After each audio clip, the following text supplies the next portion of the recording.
ओम श्री परमात्मने नमः। ओम श्री सति गुरुदेवाय नमः। देखिए बता रही है छठे अध्याय का ये है 24 और 25 श्लोक। इसलिए मनुष्य को चाहिए कि संकल्प से उत्पन्न होने वाली संपूर्ण कामनाओं को निषेधता से अर्थात वासना और आसक्ति सहित त्याग कर और मन के द्वारा इंद्रियों के समुदाय को सब ओर से अच्छी प्रकार वश में करके क्रम से अभ्यास करता हुआ उपरामता को प्राप्त होवे तथा धैर्य युक्त बुद्धि द्वारा मन को परमात्मा में स्थित करके परमात्मा के सिवाय और कुछ चिंतन न करे। ये समझा रहे भगवान है कि अगर योग में जो लग गया है, जिसने योग अपना भगवान से जोड़ लिया है, तो दुख रूप संसार से रहित हो गया, तो उसके लिए और ज्यादा आवश्यक क्या है, और ज्यादा उसको क्या करना चाहिए। जैसे बच्चा जब हाई स्कूल कर लिया तो उसको इंटर करना है, इंटर कर लिया तो उसके बाद ग्रेजुएशन करना है, अगर कर लिया तो उसके बाद इंटरव्यू में बैठना है। ऐसे एक स्थिति ये बता रहे हैं भगवान कि अगर जिसका ऐसा मन बन गया, परमात्मा से जुड़ गया है, जिसका संसार के संयोग से वियोग हो गया है और परमात्मा के लिए वो तत्पर रहता है, वो ध्यान में लगे हुए प्रेमी को, भगवान के भक्त को संकल्प से उत्पन्न होने वाली संपूर्ण कामनाओं को निषेधता से अर्थात वासना आसक्ति सहित त्याग देना चाहिए। कैसे? क्योंकि ये बता रहे भगवान कि जब तक तुम्हारे अंदर कामना रहेगी तब तक तुम्हें शांति नहीं मिलेगी। क्योंकि जब तक तुम मांगते रहोगे, भिखारी बने रहोगे, तब तक गुरु कहते तुम्हारे अंदर वो अपना निजी स्वभाव नहीं आएगा।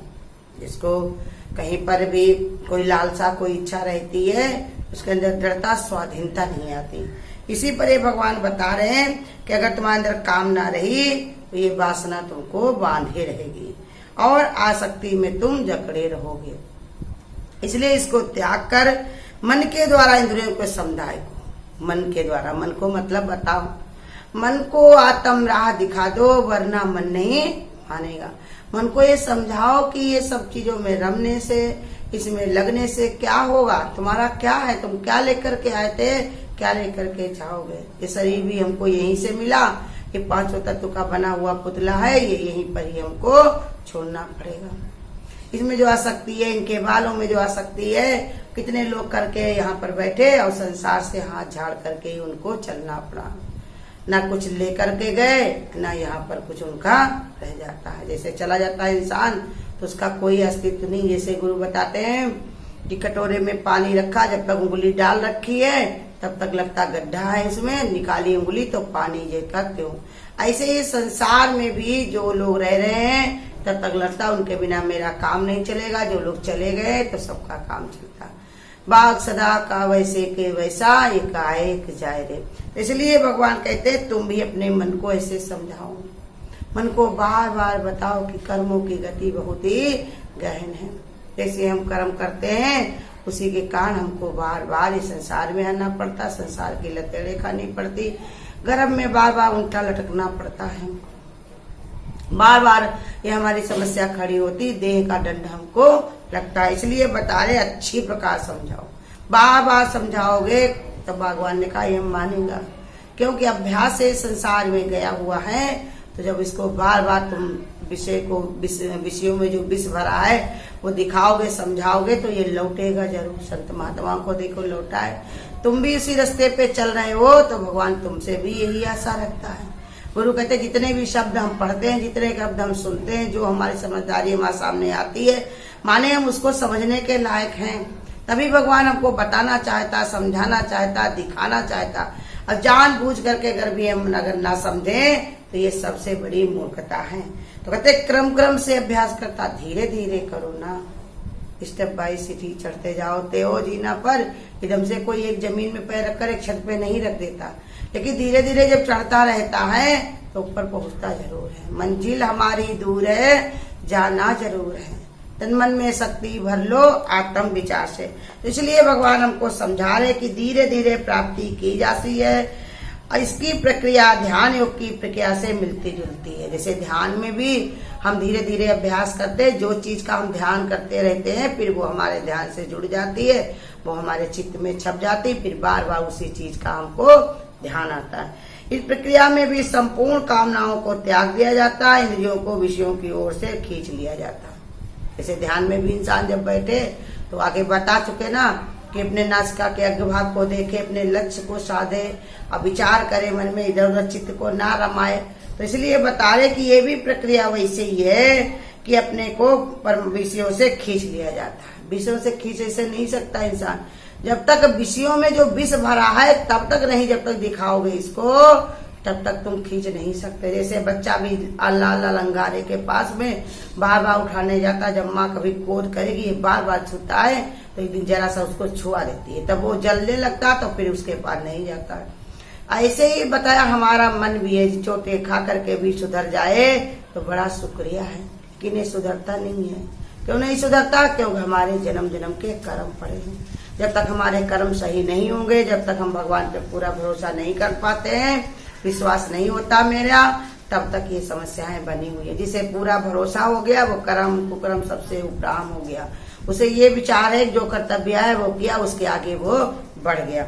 इस तरह धीरे धीरे अभ्यास करके बुद्धि को परमात्मा में स्थित कर दिया जाता है। मन का भी स्वभाव है कि जिस वस्तु का चिंतन करता है उसी को ग्रहण कर लेता है। यही स्वभाव इसका जो है, यही गुरु बताते अच्छा भी स्वभाव है कि पहले जो चीजों का उसने ग्रहण, जिस चीज का चिंतन करता रहा, देखता रहा, सुनता रहा, तो वो चीज वो अपने अंदर भर लिया उसने संसार की।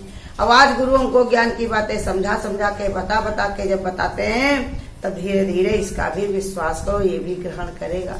अब फिर क्यों न ग्रहण करे, है तो मन परमात्मा का ही स्वरूप, कहीं दूसरा और इसका रूप रंग तो है नहीं, एक परमात्मा का ही स्वरूप। भगवान ने यही बताया 10वें अध्याय में कि इंद्रियों में मैं मन हूँ, जब मैं था तब हरि नहीं, अब हरि है मैं नाई, प्रेम गली अति साकरी तामे दोई न समाई। ये बता रहे भगवान कि कबीरदास जी कहते हैं जब मैं था नहीं, जब मेरे अंदर मैं थी तब तक भगवान नहीं दिखाई पड़ा, और जिस दिन मैंने मार दे हम मैं को तो भगवान के अलावा दूसरा और कुछ है ही नहीं। मैं माने अहंकार, मैं माने मैं मेरा, अपना पराया, यही सब मेरा मैं का पसारा है।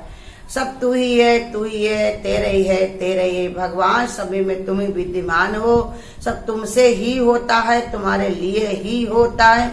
ऐसे निश्चय जिस दिन आया तो कहते फिर परमात्मा के अलावा दूसरा और कुछ है नहीं। गुरु भी हमारे यही बताते हैं, एक भगवान के अलावा संसार में दूसरी वस्तु बनी ही नहीं है। अगर तुमको दिखाई पड़ रही है तो ये तुम्हारी बहुत बड़ी भूल है। ये सब चलते फिरते परमात्मा ही है, सबके अंदर चेतन स्वरूप। हाँ, कर्म जैसे जुड़ा होता है उसके साथ हम ऐसे ही बरतने लग जाते हैं, लेकिन फिर भी गुरु कहते तुम कर्मों से भी अतीत हो जाओ। कर्म तुमको ना माने, कर्म के कारण तुम फंस जाते हो, इसी के कारण तुमको दुख उठाना पड़ता है, बार बार संसार में आना जाना पड़ता। तुम कालातीत हो, कर्मों से भी उपराम बनो कि कर्म भी तुमको बांध ना पाए, कैसी भी तुम्हारी अंदर अहंकार इच्छाएं कामनाएं तुमको नीचे गिरा न पाए। ऐसे सचेत होकर के बैठो, ऐसे समाधिस्थ होकर के बैठो कि तुमको कोई हिला न पाए। तो इसलिए कबीरदास जी का दोहे को ये बता रहे भगवान कि ऐसे ही परमात्मा, क्योंकि प्रेम गली चाकरी तामे दोई न समाई। भगवान जहाँ रहता है वहाँ देह नहीं रहती, देह जहाँ पर है वहाँ पर भगवान नहीं है। देह का अभ्यास जहाँ पर है वहीं पर परमात्मा नहीं है, और जहाँ देह का अभ्यास दूर किया तो परमात्मा के अलावा और दूसरा कोई नहीं है। कहते साधक का ये अनुभव अवश्य होगा कि मन को कितना ही परमात्मा में लगाया जाए, परंतु बार बार मन खींचकर विषयों की ओर चला जाता है। ये भी बता रहे भगवान कि ऐसा नहीं है कि हमारे साथ ऐसा होता है, ऐसे ये समस्या सभी के साथ रहती है कि मन को बार बार भगवान में लगाओ और फिर भी ये बार बार खींच करके विषयों में आता। गुरु हमारे इसी पे बताते हैं कि अगर ये विषयों से निकल करके भगवान में लग जाए तो हमें सत्संग की भी आवश्यकता नहीं है, लेकिन जब तक नहीं जुड़ता तब तक हम सत्संग भजन से जुड़े रहे। इसलिए कारण है कि ये कि मन स्वाभाविक रूप से चंचल है, परंतु कारण ये भी है बहुत समय के अभ्यास से मन का विषयों का चिंतन करने का प्रयत्न जीवन में पहले से होता चला आ रहा है। इसी के कारण ही ऐसा स्वभाव इसका बना हुआ है। यही कारण है कि जब साधन किया जाता है तो मन कभी कभी भागकर पुनः उन्हीं विषयों की ओर चला जाता है। इसको बस में करने के लिए भगवान कहते हैं कि मन को बस में करो, समझा करके बता करके अपने मन को बस में करो और मानेगा जरूर। आगे बताएंगे भगवान कि अगर मन को बस में ना होना होता तो ये भगवान हमको युक्ति क्यों बताते, बताओ। जैसे बच्चा एक होता है, उसको अगर उसको ग्रेजुएशन तक ना पहुंचना होता तो स्कूल में क्यों बने होते, आगे उसको क्यों पढ़ाई की जाती, उसे वहीं पर बंद कर दिया जाता है। लेकिन आगे उसकी क्लासें दी जाती है, आगे उसको कोर्स बढ़ाया जाता है, आगे क्लास बढ़ाई जाती है, तो क्यों कि वो आगे जा सकता है। ऐसे माँ बाप भी उम्मीद रखते हैं ना।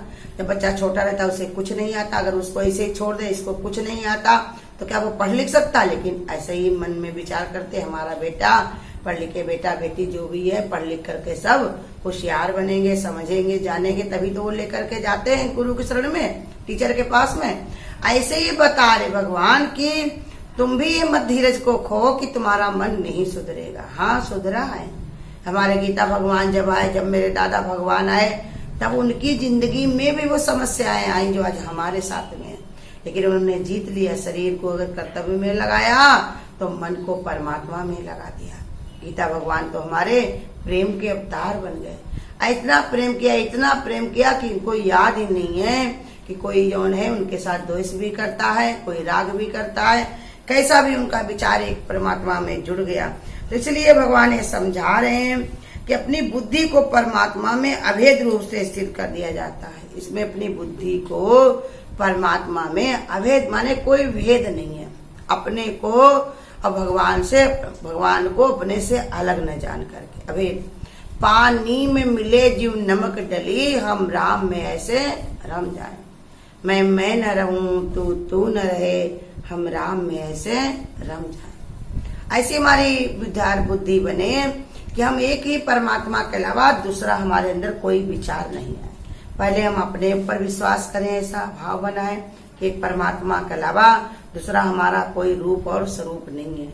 फिर यही अभ्यास मेरा सभी के ऊपर भी लागू हो, तभी हमारे चिया राम में सब जग जानी, करम प्रणाम जोर जुग पानी। लेकिन कर्म के कारण ही हमारी बुद्धि, देखो कृष्ण भगवान आए धरती पर, राम भगवान आए, वो सब परोपकार में रहे, सब परमार्थ में रहे। लेकिन ऐसा समय आया तो उनको किसी के साथ में लड़ाई भी करनी पड़ी, किसी के साथ में उनको युद्ध भी करना पड़ा।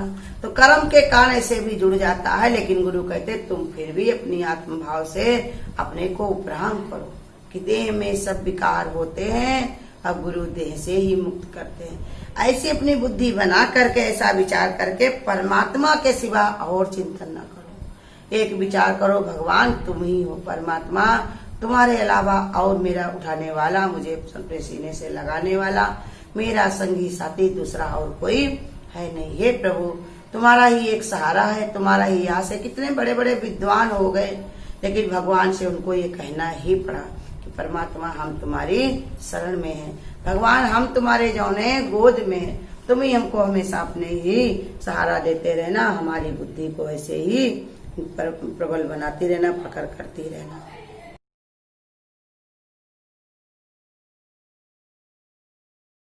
एक बारी भजन कर ले,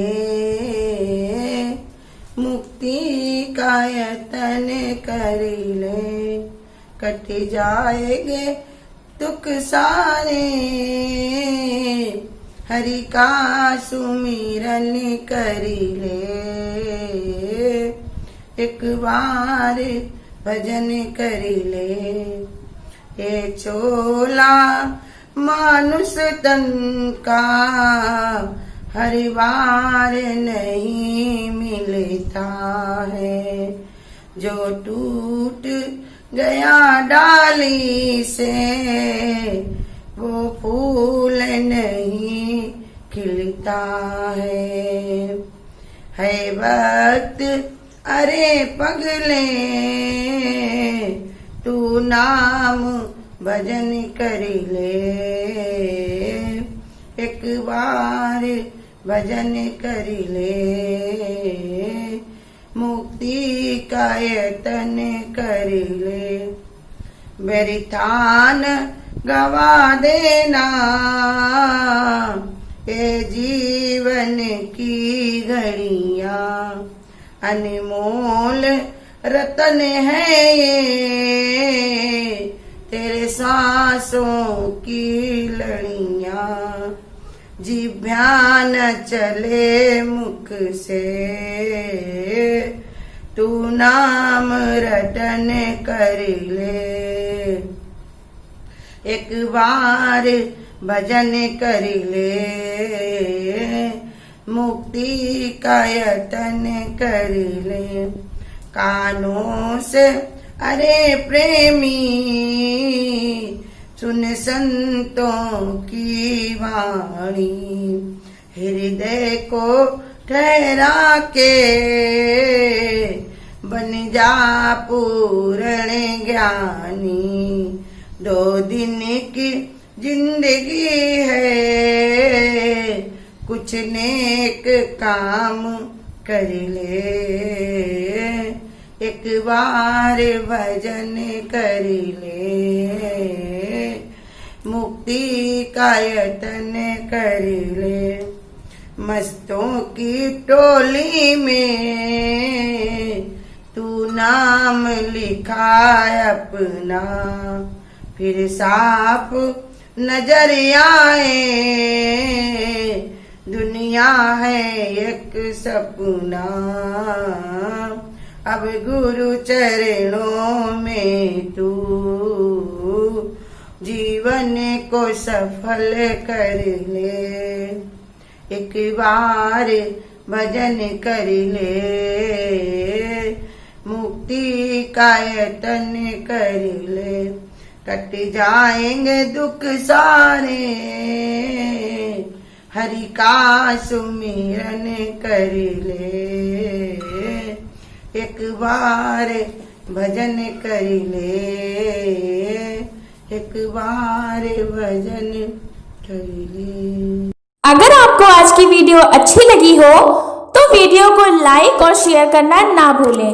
आगे की वीडियोस देखने के लिए चैनल को सब्सक्राइब करें और नोटिफिकेशन